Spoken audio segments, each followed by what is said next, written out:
করি, দেখবেন যারাই যখন ক্ষমতায় আসে সংবিধানে হাত দেয়, ও সংবিধান বদলায়, পরিবর্তন করে নিজেদের সুযোগ সুবিধা মতো।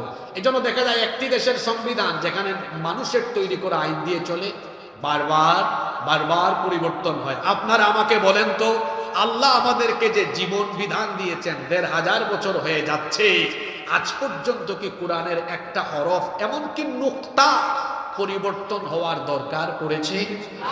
কিয়ামত পর্যন্ত এটা কি পরিবর্তন হবে?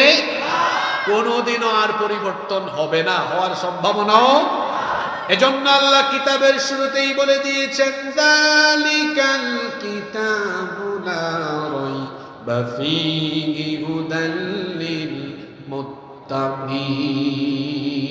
এটা এমন কিতাব যার মধ্যে সন্দেহ আছে, এ ব্যাপারেও সন্দেহ করা যায় না। আল্লাহু আকবার।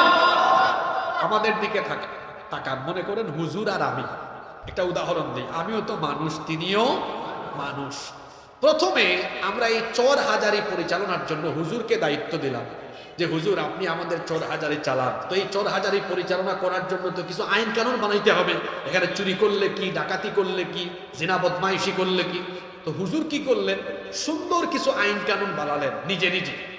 হুজুর এক সময় রিটায়ার্ডে গেলেন। এরপরে আপনারা কি করলেন, আমাকে চোর হাজারের দায়িত্ব দিলেন। আমি চিন্তা করলাম, আমি যে দলের মানুষ, আমার দলের আশপাশে সব চোর আর বাটপার, একটু চুরির আইন, ডাকাতির আইন হালকা করে দেই, যাতে এরা চাঁদাবাজি চুরি টুরি করতে পারে। আমি একটু আইন কানুনটা নিজের সুবিধা মতো কি করলাম, সংশোধন করলাম। এরপরে আমার পরে যিনি আসবেন উনি আবার হাত দিবেন, উনি উনার মতো চেঞ্জ করবেন। এভাবে যদি বারবার বারবার মানুষের হাত দ্বারা আইন সংশোধন হয়, সংযোজন বিয়োজন হয়, আল্লাহর কসম এই সংবিধান পরিবর্তনের দ্বারা দেশের জনগণের ভাগ্য বদলাবে না। আমার কথা মিলিয়ে নেন, যারাই যখন সংবিধানে হাত দেয় মানুষের ভাগ্য বদলাবার কথা বলে, তারা নিজেদের শার্ট প্যান্ট বদলায়, মোবাইল বদলায়, গাড়ি বদলায়, বাড়ি বদলায়। মানুষের ভাগ্য বদলায় না, মানুষের ভাগ্য বদলাবে একমাত্র আল্লাহর কোরআন দিয়ে।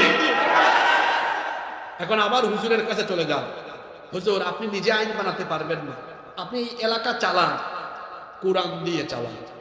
হুজুর রিটায়ার্ড করলেন, আমাকে দায়িত্ব দিলেন। আপনারা বললেন হুজুর আপনিও চালান, কিন্তু নতুন করে আইন বানাতে পারবেন না, কোরআন দিয়ে চালান। তাহলে বোঝা গেল কোরআনের আইন থাকলে ব্যক্তির পরিবর্তন হবে, কিন্তু আইনের কোনো পরিবর্তন হবে।